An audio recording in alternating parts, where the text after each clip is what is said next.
Hello students, good morning प्यारे बच्चों। कैसे हैं आप लोग?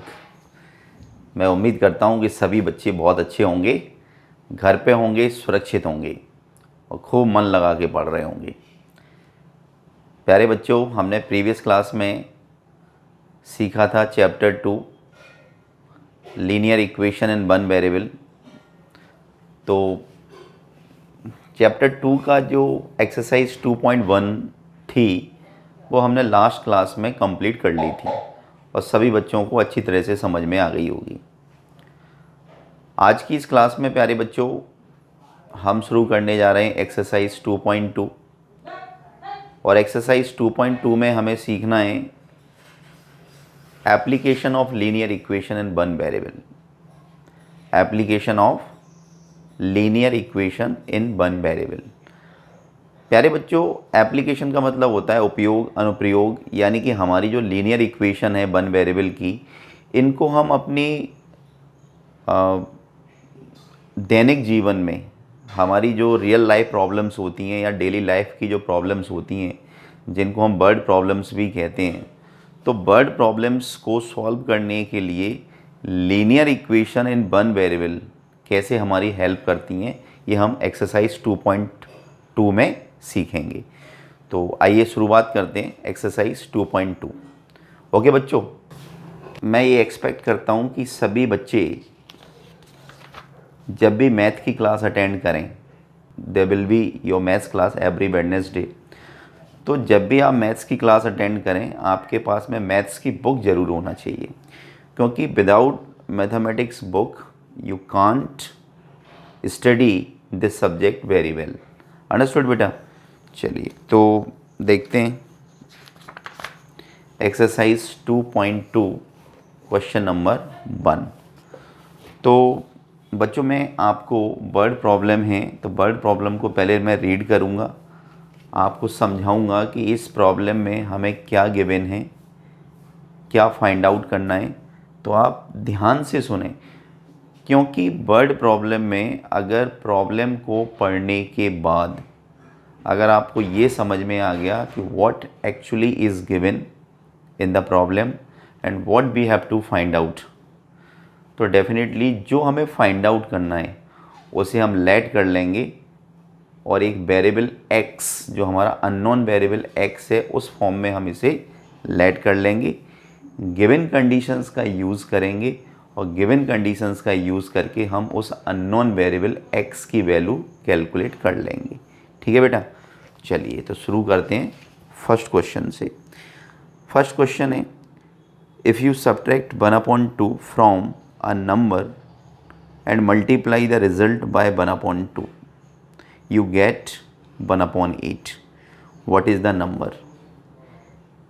एक नंबर में से 1/2 को सब्ट्रैक्ट करके अगर रिज़ल्ट को 1/2 से मल्टीप्लाई कर दिया जाए तो हमें 1/8 मिलता है। What is the number? तो उस नंबर को बताइए। तो डियर स्टूडेंट्स, हमें नंबर फाइंड करना है, तो कैसे करेंगे? देखिए क्वेश्चन नंबर 1। तो जो नंबर हमें फाइंड करना है हम उसे लेट कर लेते हैं। Let the number be x। हमने लेट कर लिया कि वो जो नंबर है वो x है। अब अकॉर्डिंग टू क्वेश्चन, अब क्वेश्चन के अकॉर्डिंग हमें बोला है कि इस नंबर में से 1/2 को सब्ट्रैक्ट करने पर, if you subtract 1/2 from a number, तो मैं इस नंबर में से x में से 1/2 को सब्ट्रैक्ट कर रहा हूँ and multiply the result by 1/2। Subtract करने के बाद में ये जो रिज़ल्ट है इसको हमें 1/2 से मल्टीप्लाई करना है, तो हमें कितना मिलता है? हमें मिलता है 1/8। 1/8। Find that number. Very easy, आपको समझ में आ गया होगा। हमसे ये बोला गया था कि किसी नंबर में से 1/2 को सब्ट्रैक्ट करके अगर रिज़ल्ट को 1/2 से मल्टीप्लाई कर दिया जाए तो आपको रिज़ल्ट 1/8 मिलता है। तो नंबर फाइंड कीजिए। तो जो वर्ड प्रॉब्लम थी उसको हमने मैथमेटिकल इक्वेशन में कन्वर्ट कर ली और इक्वेशन भी कैसी बनी है, linear equation in one variable. ठीक है, अब इसको सॉल्व कर लेते हैं। तो वेरी इजी, तो 1/2 का x के साथ में मल्टीप्लाई करेंगे तो 1/2x, 1/2 का 1/2 से मल्टीप्लाई करेंगे तो 1/4 इक्वल टू 1/8। ये जो 1/4 है इसको हम ट्रांसपोज कर देते हैं राइट हैंड साइड में। तो हम यहाँ पे लिखते हैं ट्रांसपोजिंग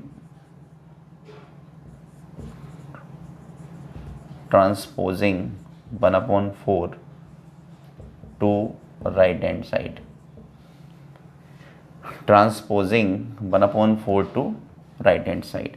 अब इस बात को हमेशा याद रखिए बच्चों कि जब हम एक साइड से किसी नंबर को दूसरी साइड ले जाते हैं तो उसका साइन चेंज हो जाता है। प्लस का है तो माइनस हो जाता है, माइनस है तो प्लस हो जाता है।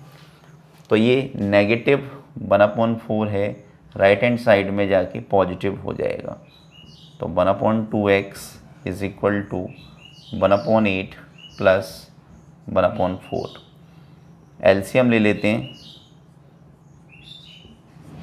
तो 8 का और 4 का एलसीएम 8 आएगा। 8 में 8 का डिवाइड करेंगे तो 8 बन जाए 8, 1 टाइम जाएगा और 1 का 1 से मल्टीप्लाई होगा 1।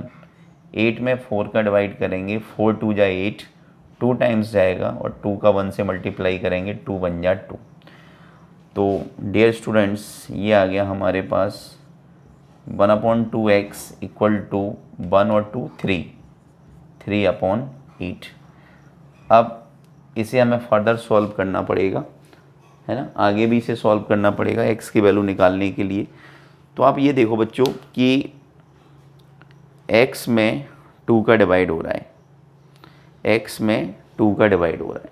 तो हमने आपको बताया था 2.1 एक्सरसाइज में कि जब भी वेरिएबल के साथ में कोई नंबर अगर एडिशन फॉर्म में है तो आप उसे दोनों तरफ से सब्ट्रैक्ट कर दो। अगर सब्ट्रैक्शन फॉर्म में है तो उस नंबर को दोनों तरफ ऐड कर दो। मल्टीप्लिकेशन फॉर्म में है तो उस नंबर को दोनों तरफ डिवाइड कर दो। और डिवीज़न फॉर्म में है तो उस नंबर को दोनों तरफ मल्टीप्लाई कर दो। तो जो इक्वेशन की दोनों साइड होती हैं, लेफ्ट हैंड साइड और राइट हैंड साइड, वो बैलेंस रहती हैं, उस पर कोई इफ़ेक्ट नहीं पड़ता। तो हम इसमें क्या करेंगे कि हम देख रहे हैं कि इस वेरिएबल x में 2 का डिवाइड हो रहा है, तो इसे बैलेंस करने के लिए हम दोनों तरफ 2 का मल्टीप्लाई कर देंगे। तो हम यहाँ पे लिखेंगे मल्टीप्लाई बोथ साइड्स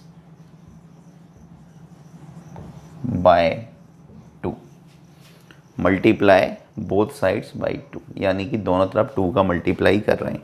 करो तो 2 multiply 1/2x equal to 2 multiply 3/8। 2 से 2 हमने काट दिया, 2 बन जा 2, 2 4 जा 8। तो ये आ गया हमारे पास x इक्वल टू 3/4। तो x equal to 3/4 is our final answer. जो हमें फाइंड आउट करना था कि फाइंड दैट नंबर, तो that number we have find out that is 3/4। तो हम अपना फाइनल आंसर क्या लिख देंगे, तो हम अपना फाइनल आंसर लिखेंगे hence the required number is 3/4 answer. तो प्यारे बच्चों, आपको क्वेश्चन अच्छी तरह से समझ में आया होगा।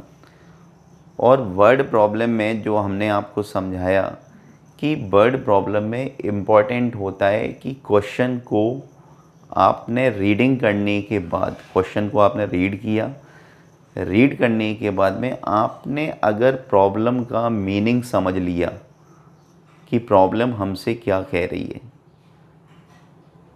तो आप क्वेश्चन को इजीली कर लोगे। और क्वेश्चन को पढ़ने के बाद अगर आप उसका मतलब नहीं समझ पाए तो आप क्वेश्चन को केवल याद कर सकते हो, कर नहीं सकते। अंडरस्टूड? चलिए तो देखते हैं next question till then pause the video to note it down. प्यारे बच्चों, अगला क्वेश्चन देखिए। नेक्स्ट क्वेश्चन है इसमें, बेटा इसमें क्वेश्चन बहुत है ना, 16 क्वेश्चन है, तो 16 क्वेश्चन तो हम आपको नहीं एक्सप्लेन करेंगे, लेकिन मैक्सिमम जितने भी कर सकते हैं उतने एक्सप्लेन करेंगे, ठीक है। तो सेकंड क्वेश्चन भी देख लो, it is good question. The perimeter of a rectangular swimming pool is 154 metre.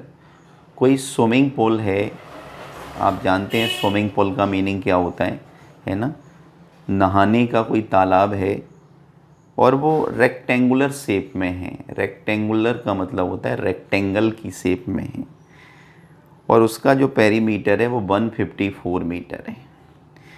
It's length is 2 metre more than twice its breadth. It means that कि इसकी जो लेंथ है स्विमिंग पूल की, वो इसकी ब्रेथ की ट्वाइस से 2 अधिक है। अंडरस्टूड? इसकी जो लेंथ है स्विमिंग पूल की, वो इसकी ब्रेथ के ट्वाइस से 2 अधिक है। What are the length and the breadth of the pool. तो हमें इस पुल की यानी स्विमिंग पूल की लेंथ एंड ब्रेथ कैलकुलेट करनी है। तो जो भी अननोन क्वांटिटी होती है उसे हम लेट कर लेते हैं। तो क्वेश्चन नंबर 2, तो हम इसमें क्या लेट करें, हम इसमें ब्रेथ को लेट करते हैं। Let the breadth be x metre, अब ब्रेथ को हमने क्या मान लिया, x मीटर मान लिया। Then the length will be, तो लेंथ क्या हो जाएगी, हमने ब्रेथ को x लेट कर लिया, तो अब हमें ये यहाँ पे लिखना है कि लेंथ इसकी क्या होगी। तो लेंथ के लिए उन्होंने क्या बोला है कि ब्रेथ की क्या है ट्वाइस, तो x का ट्वाइस यानी 2x और 2 मोर देन, तो 2 मोर देन यानी कि 2 को इसमें और ऐड कर दो। Understood? Clearly the question is saying us its length is 2 metre more than twice its breadth. इसकी जो लेंथ है वो इसकी ब्रेथ की, तो ब्रेथ को x माना है, तो ब्रेथ की ट्वाइस से 2 अधिक है, तो 2x + 2 इसकी लेंथ हो गई।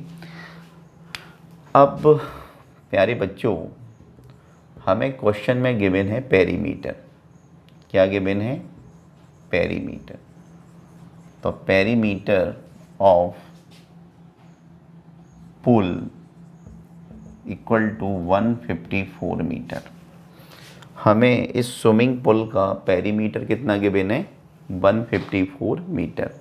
अब सभी बच्चे जानते हैं कि पेरीमीटर ऑफ रेक्टेंगल जो होता है उसका फॉर्मूला होता है 2 × लेंथ प्लस ब्रेथ। क्या होता है बेटा? 2 × length plus breadth. This is the formula of perimeter of rectangle, ठीक है।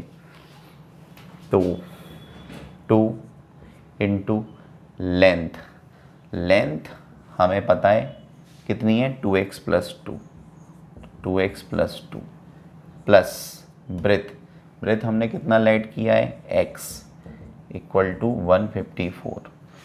तो दिस विल बी 2 × 2x और 1x, 3x + 2 = 154। 2 का मल्टीप्लाई कर दीजिए, तो 2 × 3 = 6x, 2 का 2 से करेंगे 4 = 154। और इस 4 को क्या कर देते हैं, ट्रांसपोज, ठीक है। इस 4 को क्या कर देते हैं, ट्रांसपोज कर देते हैं राइट हैंड साइड में, तो इसका साइन चेंज हो जाएगा। प्लस का 4 है तो इधर जाके माइनस का हो जाएगा। तो मैं लिख देता हूँ transposing 4 to right hand side. Okay बच्चों, ये जो हम लिखते हैं, ये जो हम लिख देते हैं यहाँ पे transposing 4 to RHS, multiplying both sides by something, dividing, तो हम इसलिए लिखते हैं जिससे हमें ये पता चले कि what we are doing, actually what we are doing, हम कर क्या रहे हैं। टीचर्स को भी समझ में आता है कि आपने क्या किया है। अंडरस्टूड। हालांकि ऐसा कोई ज़रूरी नहीं है लिखना, आप डायरेक्ट भी कर सकते हैं। ओके, तो ट्रांसपोज कीजिए। तो 6x इक्वल टू 154 माइनस का 4, तो this will be 6x equal to 154 minus 4, it means 150। तो देयरफॉर अब यहाँ से हमें x की वैल्यू कैलकुलेट करनी है। तो बच्चों आप देख रहे हैं कि x में किसका मल्टीप्लाई हो रहा है, 6 का। तो जब 6 का मल्टीप्लाई हो रहा है तो इस 6 को बैलेंस करने के लिए या फिर इसे 6 को काटने के लिए हमें क्या करना पड़ेगा दोनों तरफ, जल्दी बताइए। वेरिएबल में मल्टीप्लाई हो रहा है तो हमें इसे कैंसिल आउट करने के लिए क्या करना पड़ेगा। यस, यू आर राइट, आप बिल्कुल सही सोच रहे हैं कि डिवाइड करना पड़ेगा सर। तो हम यहाँ पे लिखते हैं डिवाइडिंग बोथ साइड्स बाय 6। तो दोनों तरफ हम 6 का डिवाइड कर रहे हैं, कर दो। तो 6x अपॉन 6 इक्वल टू 150/6। तो 6 से 6 कैंसिल, और इधर हम इसको 6 से काटेंगे तो 6 2 जा 12 और 6 5 जा 30। It means that x equal to कितना आ गया, 25। तो हम लिख सकते हैं यहाँ पर therefore x equal to 25 metre. x हमने किसे लेट किया था, ब्रेथ को। तो इसका मतलब ये हमारी क्या आ गई, ये हमारी ब्रेथ आ गई। अब लेंथ भी कैलकुलेट कर सकते हैं इजीली। लेंथ हमने क्या लेट की थी, तो लेंथ हमने लेट की थी 2x + 2 मीटर। तो 2x की जगह पे क्या रखेंगे, 25 + 2, 25 2 जा 50, 50 और 2 52 मीटर। तो लेंथ हमारी कितनी आ गई, 52 मीटर। ब्रेथ हमारी कितनी आ गई, 25 मीटर। अब हम अपना फाइनल आंसर लिखेंगे, hence the required length equal to 52 metre and breadth equal to 25 metre. Answer समझ में आया प्यारे बच्चों। हम कौन सी टेक्निक यूज़ कर रहे हैं वर्ड प्रॉब्लम या रियल लाइफ प्रॉब्लम्स को सॉल्व करने के लिए। आपको ये चीज़ अच्छी तरह से समझ में आ रही होगी कि वर्ड प्रॉब्लम या रियल लाइफ प्रॉब्लम्स या डेली लाइफ प्रॉब्लम्स को सॉल्व करने के लिए हम linear equation in one variable की हेल्प से उन्हें सॉल्व कर सकते हैं। गिवन प्रॉब्लम्स को हम क्या करते हैं, अच्छी तरह से पहले उसकी स्टडी करते हैं, फिर हम ये देखते हैं कि इसमें हमें क्या गिवन है प्रॉब्लम में, क्या हमें फाइंड आउट करना है। तो जो कंडीशंस हमें गिवन हैं उन कंडीशंस का यूज़ करके हम बनाते हैं लीनियर इक्वेशन वन वेरिएबल में और उसे सॉल्व कर लेते हैं। इतना सा काम है, इतना सा काम है, इतना सा काम है। ठीक है, तो बहुत छोटी सी प्रॉब्लम है। चलिए अगली प्रॉब्लम सॉल्व करते हैं। Next problem. तो बच्चों अब मैं कुछ क्वेश्चंस आपके लिए छोड़ रहा हूँ, ठीक है, आपको करने। हम आपको बताते हैं 5th क्वेश्चन। तो 5th क्वेश्चन देखिए, 2 numbers are in the ratio 5:3। 2 numbers हैं जिनका रेशो कितना है, 5:3। इफ़ दे डिफर बाय 18, यदि दोनों में डिफरेंस 18 हो, यानी कि दोनों नंबर्स का डिफरेंस कितना हो, 18, फाइंड द नंबर्स। तो आपको नंबर्स फाइंड करने हैं। तो वेरी इजी, देखिए 2 नंबर्स का रेशो हमें गिवन है। तो जब हमें 2 नंबर्स का रेशो गिवन है तो हम नंबर्स क्या ऐड करेंगे, देखो तो हमें रेशो कितना गिवन है, 5:3, 5:3। तो हम यहाँ पे लिखेंगे let the numbers be 5x and 3x। हमें 2 नंबर्स का रेशो गिवन था 5:3, तो हमने नंबर्स ऐड कर लिए, let the numbers be 5x and 3x। अब हमें कंडीशन क्या गिवन है, हमें क्वेश्चन में कंडीशन गिवन है कि इन नंबर्स का जो डिफरेंस है दे डिफर बाय 18। तो इन दोनों का जो डिफरेंस है यानी 5x minus 3x equal to 18, this one is given. तो हमने लिख दिया अकॉर्डिंग टू क्वेश्चन। अब इसको सॉल्व कर लो। तो 5x में से 3x को माइनस करेंगे, 2x इक्वल टू 18। x में 2 का मल्टीप्लाई हो रहा है, तो मल्टीप्लाई को कैसे हम बैलेंस करते हैं बताइए, अभी समझाया था। वेरिएबल में अगर मल्टीप्लाई हो रहा है तो उस नंबर को कैंसिल आउट करने के लिए क्या करेंगे, उस नंबर से डिवाइड कर देंगे। डिवाइड कर दो, डिवाइडिंग बोथ साइड्स बाय 2। तो 2 से डिवाइड कर रहे हैं, 2x अपॉन 2 इक्वल टू 18/2। 2 से 2 मैंने काट दिया, 2 9 जा 18, x इक्वल टू 9। प्यारे बच्चों x की वैल्यू कितनी आ गई, 9। अब अभी हमारा आंसर नहीं आया, लेकिन हमने नंबर्स क्या ऐड किए थे, हमने नंबर्स ऐड किए थे 5x एंड 3x। तो रिक्वायर्ड नंबर्स क्या हो जाएंगे, देयरफॉर रिक्वायर्ड नंबर्स, तो रिक्वायर्ड नंबर्स हो जाएंगे 5x, तो 5 मल्टीप्लाई x की जगह पे क्या रखेंगे 9, तो 5 9 या 45 एंड 5x के बाद में 3x, तो 3 मल्टीप्लाई x की जगह क्या रखेंगे 9, 3 9 या 27।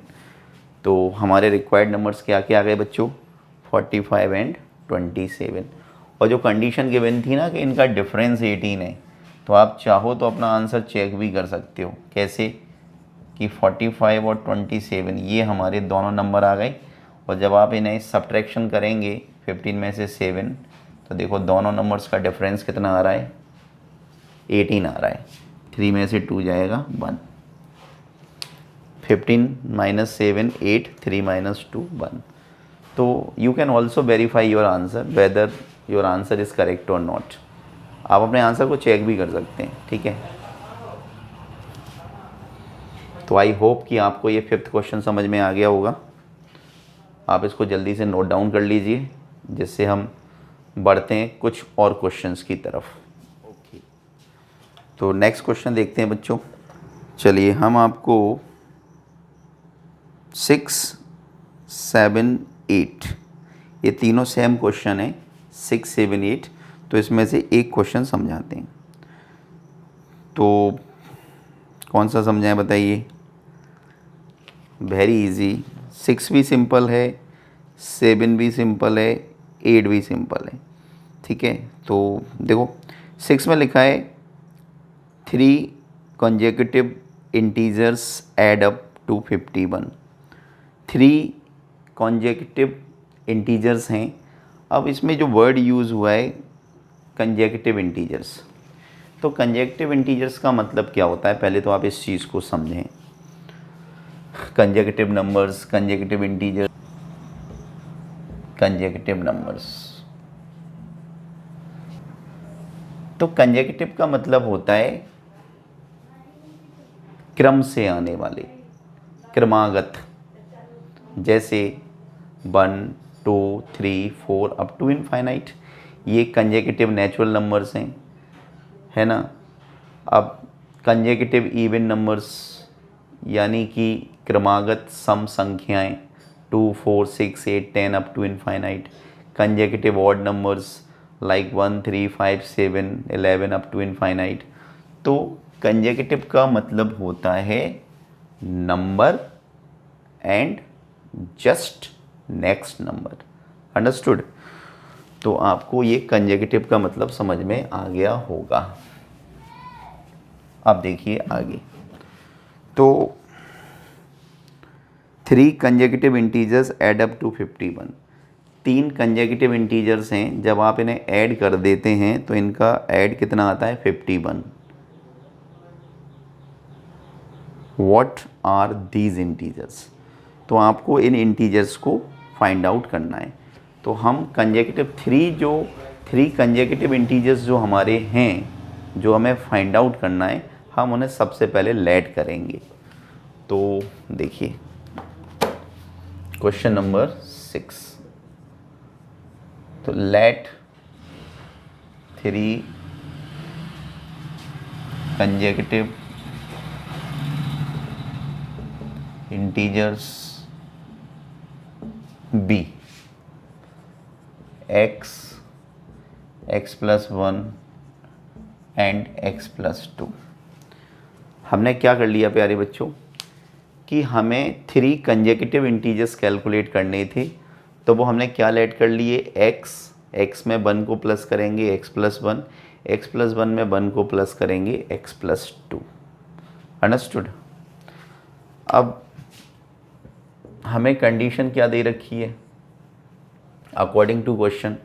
हमें इन तीनों इंटीजर्स का सम दे रखा है. x, x+1, x+2. तो इन तीनों का सम हमें कितना दे रखा है 51.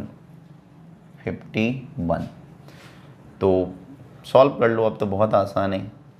1x 1x 1x 1 2 3. तो कितना हो गया 3x प्लस का 1 प्लस का 2 प्लस 3 इक्वल टू 51. इसे ट्रांसपोज कर दीजिए. तो जब आप इसे ट्रांसपोज करेंगे तो ये इधर जाके माइनस का हो जाएगा. तो 3x इक्वल टू 51 में से 3 को माइनस करेंगे 48. अब आप देख रहे हैं कि वेरिएबल में किसका मल्टीप्लाई हो रहा है 3 का. तो वेरिएबल में जब 3 का मल्टीप्लाई हो रहा है तो अगेन अगर मुझे इसे कैंसिल आउट करना है तो हम क्या करेंगे, डिवाइड कर देंगे. Very easy. तो डिवाइड कर दो. लिखो ऑन डिवाइडिंग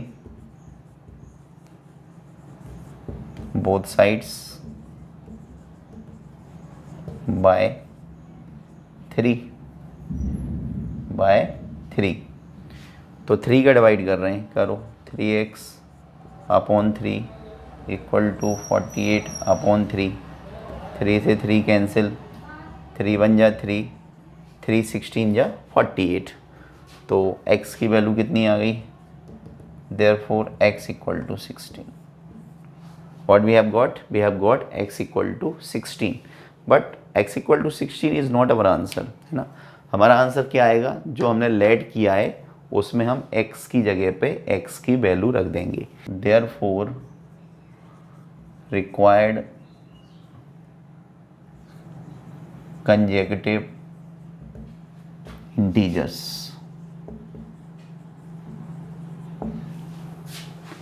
क्या आ जाएंगे देखिए. तो सबसे पहले हमने क्या लेट किया था x. तो x इक्वल टू कितना आ गया 16. फिर हमने क्या लेट किया था x+1. तो x की जगह पे क्या रखेंगे 16 + 1 मीन्स 17. एंड एक और हमने क्या लेट किया था x+2. तो x की जगह पे क्या रखेंगे 16 + 2 इक्वल टू 18. प्यारे बच्चों आप गौर से देखो कि 16 17 18. तो ये जो हमारे आंसर आए हैं ये कैसे इंटीजर्स हैं, कंजेकेटिव. कंजेकेटिव मतलब एक नंबर, उसके बाद जस्ट नेक्स्ट नंबर, उसके बाद जस्ट नेक्स्ट नंबर, यानी क्रम से आने वाले, क्रमागत.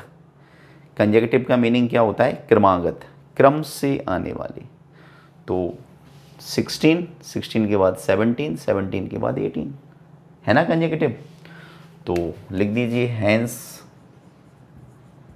the required consecutive integers are 16, 17 and 18 answer. प्यारे बच्चों, तो ये हमारा आंसर हो गया 16, 17 एंड 18। आई होप कि आपको अच्छी तरह से समझ में आ रहा होगा कि मैं आपको क्या समझा रहा हूँ। समझ में आ रहा है बेटा? ओके, फटाफट स्माइल कर दीजिए। ओके, क्या स्माइल है, क्या बात है, गुड। ओके बच्चों, चलिए नेक्स्ट क्वेश्चन देखेंगे। 7, 8 भी बिल्कुल ऐसा ही है, सेम टू सेम आप कर सकते हैं। तो मैं आपको समझाता हूँ क्वेश्चन नंबर 9। क्वेश्चन नंबर 9, तो पहले हम आपको क्वेश्चन नंबर 9 की रीडिंग करा देते हैं, आप उसको समझें कि what actually given and what we have to calculate. The ages of Rahul and Haroon are in the ratio 5:7।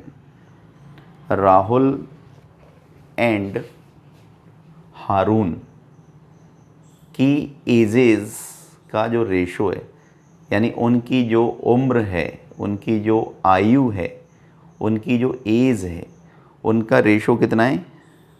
उनका रेशो है 5:7। Understood? 4 years later the sum of their ages will be 56 years। यानी कि 4 वर्ष के बाद उनकी एजेस का जो सम है वो है 56 years. What are their present ages? तो हमें राहुल और हारून की प्रेजेंट एजेस कैलकुलेट करनी है बेटा। तो वेरी सिंपल, हमें दोनों की एजेस का रेशो कितना दे रखा है, पहले तो ये चेक करो, 5:7। 5:7। और हम कौन सा क्वेश्चन सॉल्व करने जा रहे हैं? 9। We are going to solve question number 9। तो राहुल और हारून की एजेस का रेशो 5 गिवन है। तो जल्दी से मुझे बता दीजिए कि हम दोनों की प्रेजेंट एजेस को क्या लेट करें। दोनों की प्रेजेंट एज क्या लेट करें, राहुल और हारून की? जल्दी बोलो, अरे बोलो। तो let the present ages of Rahul and Haroon be. तो 5 यानी 5x एंड 7x रेस्पेक्टिवली। हमने क्या लेट कर लिया?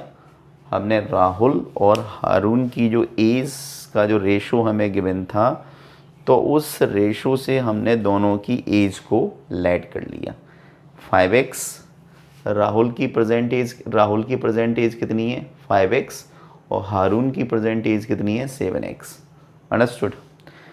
अब हमसे ये कहा गया है कि 4 years later the sum of their ages is 56। 4 वर्ष के बाद में इनकी एजेस का जो सम है वो 56 हो जाएगा। तो सबसे पहले तो हमें ये पता होना चाहिए कि अगर किसी व्यक्ति की प्रेजेंट एज इतनी है तो आफ्टर 4 years कितनी होगी। तो 4 उसमें ऐड हो जाएगा, है ना, वेरी इजी। तो देखो मैं यहाँ पे लिखता हूँ 4 years later। 4 years later Rahul's age, अभी राहुल की एज कितनी थी? 5x। 4 वर्ष के बाद कितनी होगी? 5x + 4 year. अंडरस्टूड? ईयर्स। और हारून की कितनी होगी? हारून्स एज अभी कितनी थी? प्रेजेंट कितनी थी? Present age 7x। तो 4 years, आफ्टर 4 years 7x + 4। ठीक है, तो हमने क्या कर लिया कि हमने राहुल और हारून की प्रेजेंट एज को लेट किया पहले। उसके बाद में हमने आफ्टर 4 years दोनों की एज क्या होगी उसको लिखा। अब इसमें कंडीशन अप्लाई कर देते हैं। कंडीशन हमें दे रखी है कि दोनों की जो एजेस का सम है आफ्टर 4 ईयर्स, 4 वर्ष के बाद में दोनों की एजेस का जो सम है वो 56 है, तो दोनों को ऐड कर दो। Question number 9। तो अकॉर्डिंग टू क्वेश्चन तो दोनों को ऐड कर रहे हैं, ठीक है। तो राहुल की एज कितनी है 5x + 4, हारून की एज कितनी है 7x + 4, और दोनों की एजेस का सम कितना दे रखा है 56। तो दोनों को हमने क्या कर दिया, ऐड कर दिया। अब कितना होगा चेक करो, 5x और 7x कितना हुआ 12x, प्लस का 4 प्लस का 4 प्लस का 8 इक्वल टू 56। 8 को ट्रांसफ़र कर दो तो 12x इक्वल टू 56 माइनस 8, तो कितना हो जाएगा 12x इक्वल टू 56 में से 8 को माइनस करो तो डैट विल बी 48, ठीक है। अब वेरी इजी, हम देख रहे हैं कि यहाँ पे वेरिएबल में किसका मल्टीप्लाई हो रहा है 12 का, तो इसको बैलेंस करने के लिए दोनों तरफ किसका डिवाइड कर देंगे 12 का डिवाइड कर दो। तो क्या होगा देखो, हम यहाँ पे लिखते हैं डिवाइडिंग बोथ साइड्स बाय 12 तो क्या होगा देखो,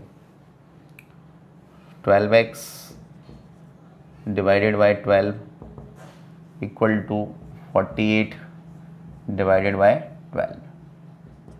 12 से 12 कैंसिल हो जाएगा, 12 बन जा 12, 12 4 जा 48, तो देयरफॉर x इक्वल टू कितना आ गया 4। But x equal to 4 is not our answer, ठीक है। हमारा आंसर क्या होगा जो हमने लेड किया था, तो देयरफॉर राहुल्स प्रेजेंट एज, हमने राहुल की प्रेजेंट एज को क्या लेड किया था 5x, तो कितना आ गया 5 मल्टीप्लाई x की जगह कितना रखेंगे 4, तो 5 4 जा 20 ईयर्स, एंड हारूंस प्रेजेंट एज कितना लेट किया था हमने 7x, तो 7 मल्टीप्लाई x की जगह कितना रखेंगे 4, तो 7 4 जा 28 ईयर्स, और ये 20 ईयर्स। तो प्यारे बच्चों, आपने देखा कि जो वर्ड प्रॉब्लम है वो डिफ़िकल्ट नहीं है। Word problems are not difficult, it totally depend on our understanding how we are reading the question. If you are getting the real mean of the problem, then definitely you are able to solve. Again and again I am saying you have to read the question very carefully, 1 time 2 time 3 time। आपको 2-3 बार question को पढ़ना है, उसका meaning समझना है, और आपको एक बार मीनिंग समझ में आ गया क्वेश्चन का तो आपको ये पता चल जाएगा कि क्वेश्चन में हमें क्या गिवन है और क्या हमें फाइंड आउट करना है। क्लियर? ओके। तो मुझे बताइए क्वेश्चन नंबर 9 आपको समझ में आया?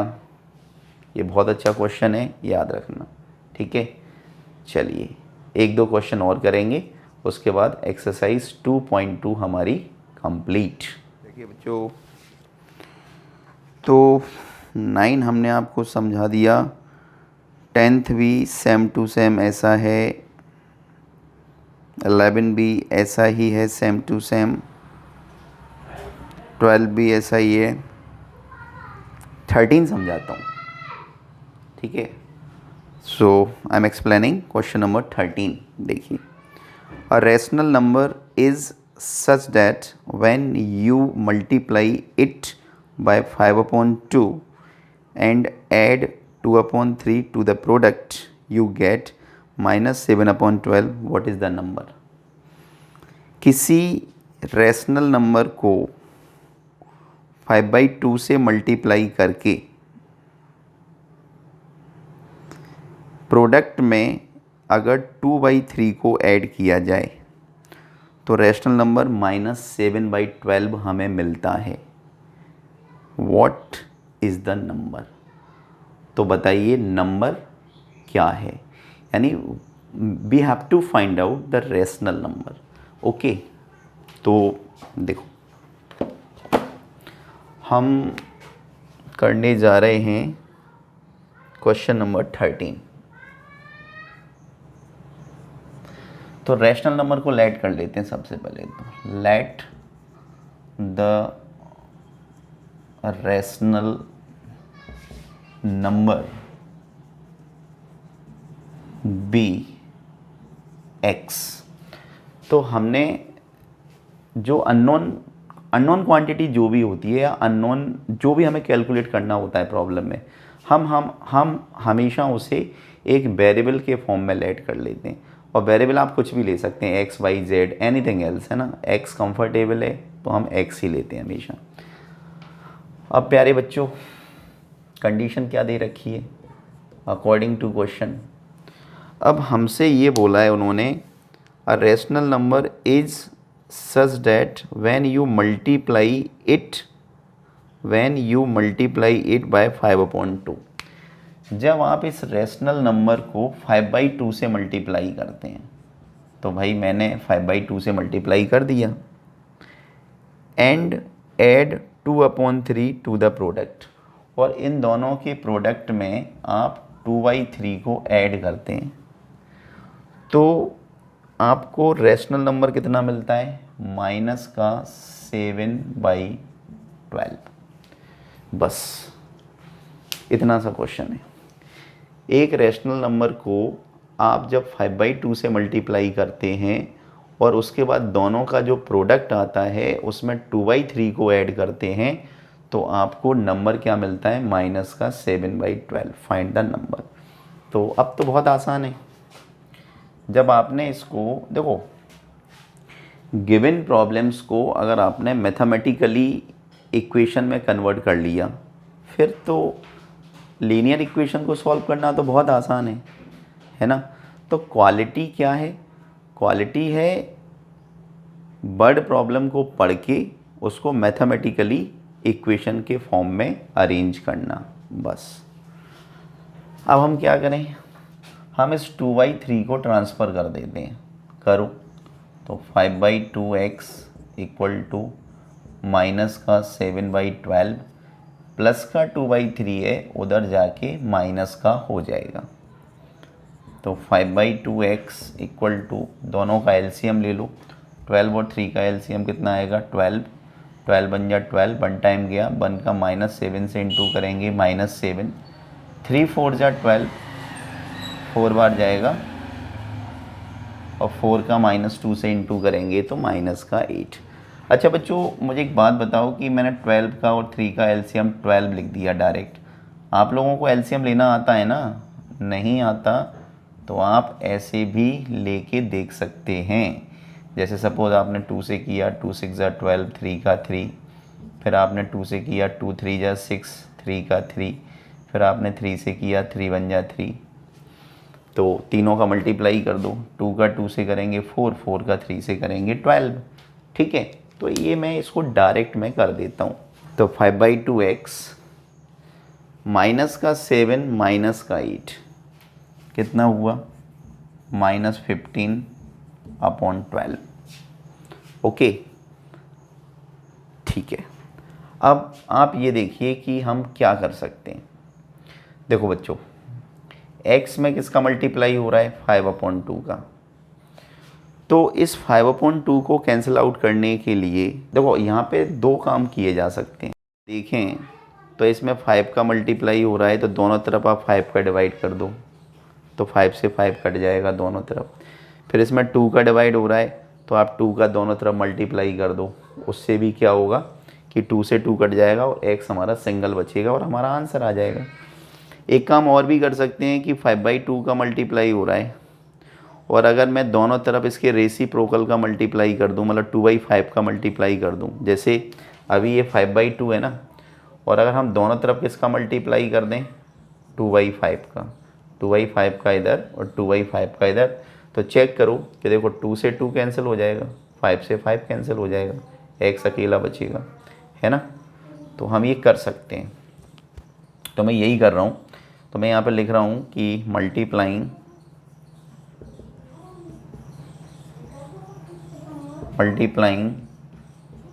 Both sides bye 2/5, multiplying both sides bye 2/5 करो तो क्या होगा, देखो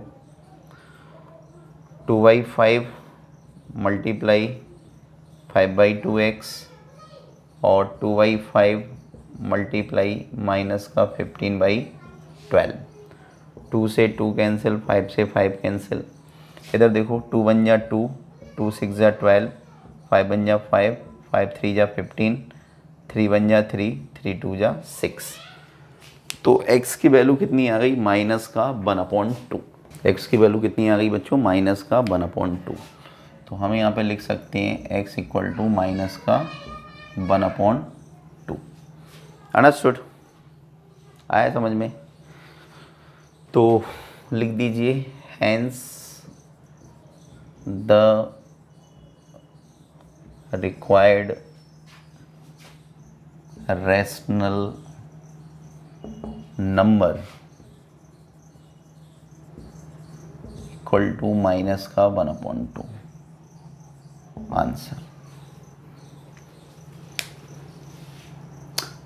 उम्मीद करता हूँ कि आपको बच्चों बहुत अच्छी तरह से ये एक्सरसाइज समझ में आ रही होगी।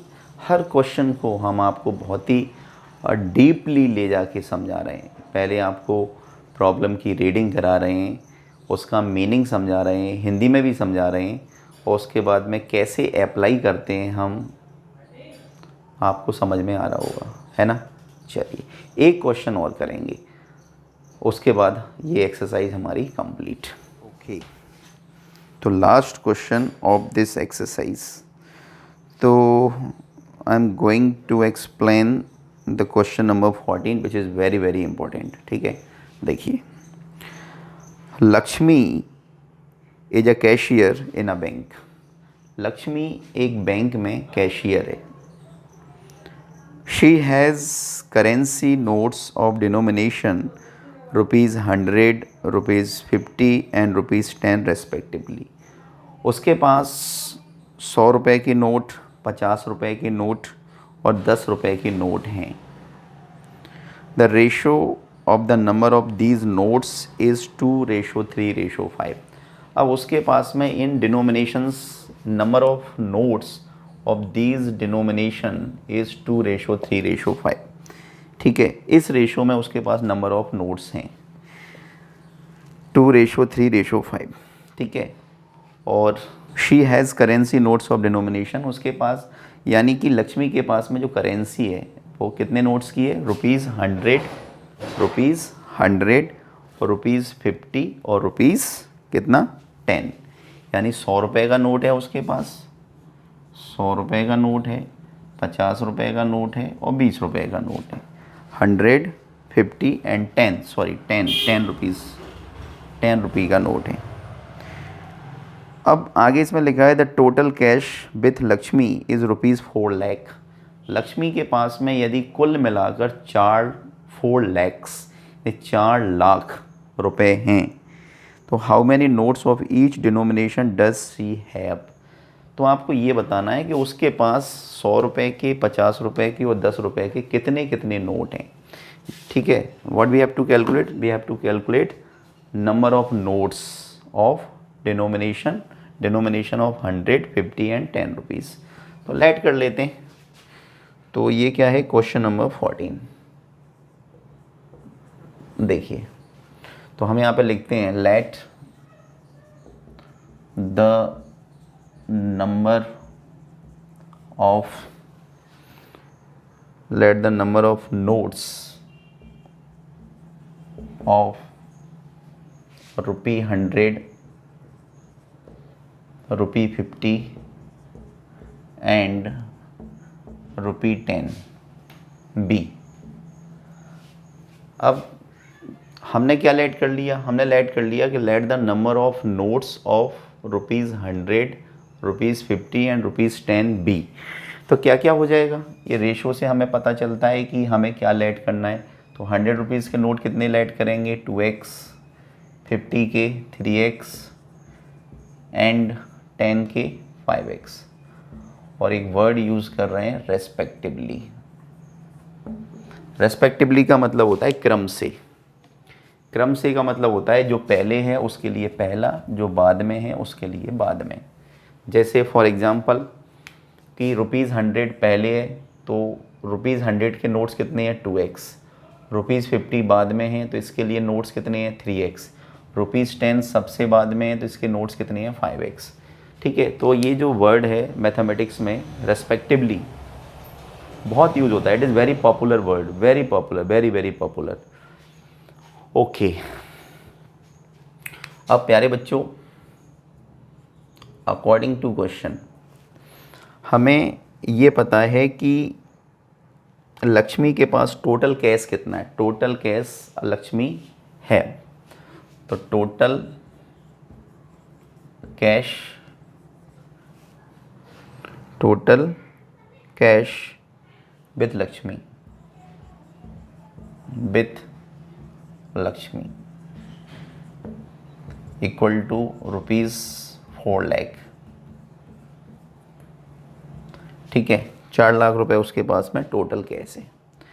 ये जो 4 लाख रुपए जो उसके पास में कैश है टोटल, इसमें कैसे नोट्स हैं, 100 के नोट्स हैं 2x, 50 के नोट्स हैं 3x और 10 के नोट्स हैं 5x। तो क्या होगा देखो, 100 रुपीज़ के नोट्स कितने हैं, 2x। 50 रुपीज़ के नोट कितने हैं, 3x। और 10 रुपीज़ के नोट्स कितने हैं, 5x। और कुल मिला के टोटल कैश कितना है, 4 लाख।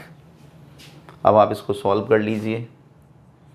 तो 100 2 ज़ा 200x, 50 3 ज़ा 150x, 10 5 ज़ा 50x, okay, equal to 4 lakh.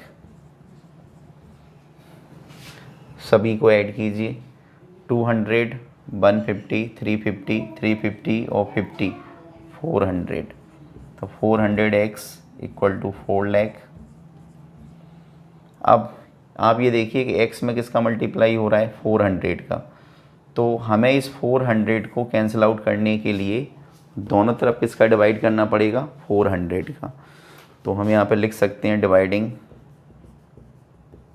Direct भी कर सकते हैं, डिवाइडिंग बोथ साइड्स बाय 400। हम दोनों तरफ 400 का डिवाइड कर रहे हैं। ठीक है बेटा, तो देखिए क्या होगा। तो 400x upon 400 is equal to 4 lakh divided by 400। तो 400 से 400 कैंसिल, 2 0 से 2 0 कैंसिल, एंड 4 1 जा 4 और 1 2 3। तो x की वैल्यू कितनी आ गई बच्चों, तो x इक्वल टू आ गया 100। But x equal to 100 is not our answer, है ना, ये हमारा आंसर नहीं है। जो हमने लेट किया है उसमें x की वैल्यू जब हम पुटअप करेंगे और फिर जो हमारा आंसर आएगा वो हमारे फाइनल आंसर होंगे। तो देखिए, therefore required number of notes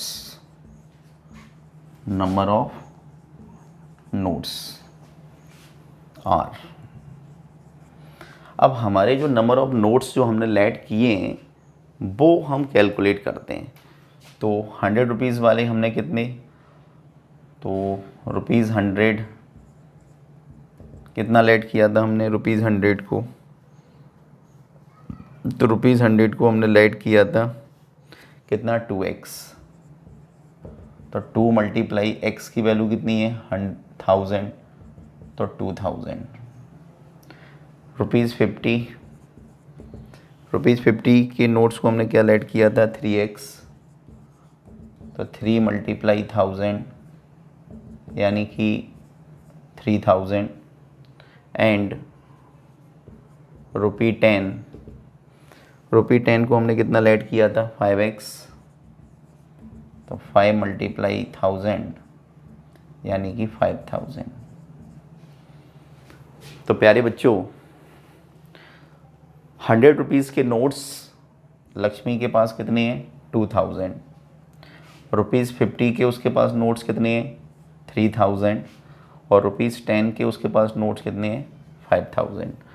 और डियर स्टूडेंट्स जब आप इनकी वैल्यू कैलकुलेट करेंगे तो ये 4 लाख रुपीज़ हो जाएगी। अंडरस्टूड। तो इसको हम वेरिफिकेशन ऑफ आवर आंसर भी कह सकते हैं, लेकिन क्वेश्चन में वेरिफिकेशन आता नहीं है, है ना। आप खुद अगर करना चाहें, अगर आप ये वेरीफाई करना चाहें कि हमारा जो आंसर आया है वो करेक्ट है या नहीं, तो आप वेरीफाई कर सकते हैं। तो फाइनल आंसर लिख दें। चलिए फाइनल आंसर लिख देते हैं। सो फाइनल आंसर आ गया हमारा, hence the required number of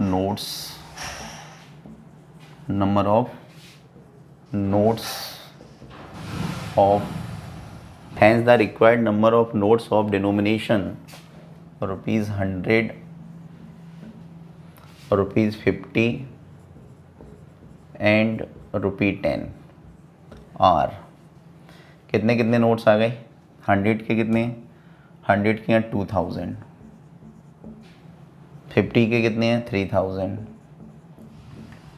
and 10 रुपये के कितने हैं 5000 रेस्पेक्टिवली। ज़रूर यूज़ कीजिए answer. Dear students, so this was exercise 2.2 of chapter 2 linear equation and one variable maths NCERT class 8th completely we have done the exercise 2.2। total questions इसमें 16 थे। हमने maximum questions आपको करा दिए, है ना। अब जो सिमिलर क्वेश्चन होते हैं बेटा, वो हमने आपके लिए भी कुछ क्वेश्चंस हमने आपके लिए भी छोड़े हैं। तो डेफिनेटली थोड़ी सी मेहनत तो आपको भी करनी पड़ेगी, है ना। ऐसा नहीं होना चाहिए कि teacher will solve all the questions and you will only note it down in your rough copy और फेयर कॉपी वॉट एवर। नहीं, मैथमेटिक्स का सबसे बड़ा बेनिफिट केवल तब होता है जब हम एक क्वेश्चन को समझते हैं और उसके जैसे जो सिमिलर क्वेश्चन होते हैं उनको करने की कोशिश हम खुद करते हैं, और न केवल हम कोशिश करते हैं बल्कि हम उन क्वेश्चंस को सॉल्व कर लेते हैं। तो अगर आप सिमिलर क्वेश्चंस को सॉल्व कर लेते हैं, इसका मीनिंग ये हुआ कि आपको मैथ्स समझ में आ रहा है। ठीक है बेटा, चलिए तो आज के लिए बस इतना ही। तब तक घर पे रहिए, सुरक्षित रहिए और पढ़ते रहिए। ठीक है बेटा, thank you, take care, good bye.